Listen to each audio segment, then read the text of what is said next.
And in this video, I want to talk about how to be intentional with the B-roll footage you are getting on your shoot day. Everything is permissible as long as it is intentional. So the first step in capturing good B-roll is to have a good pre-production process. So you want to talk about who you're going to interview, you want to talk about where you want to shoot your interviews, how you want to shoot your interviews.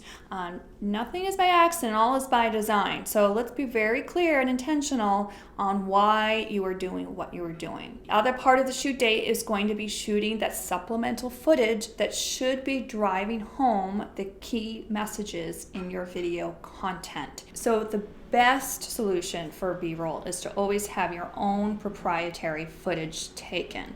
So footage of your people working in their office or using or building your product, or they're out in the field working, or they're interacting with clients. That is going to help bring your video and, more importantly, bring your company, your product, your service to life. So ideally, you want to shoot this B-roll footage with intention because everything in your video is communicating something about your company, your standard, and your brands. So you want it to be, to look good and to represent you well.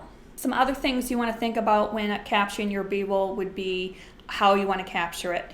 To me, having everything being shoulder mounted is going to make things kind of jerky and it's not as attractive.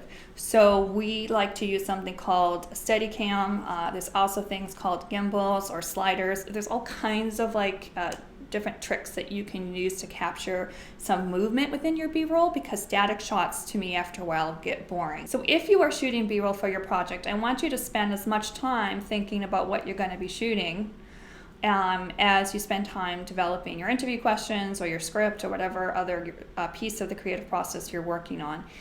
It really matters, and there's a lot of ways to approach it, but either way you want to be intentional about it and make sure that you are driving home the important creative elements of your video.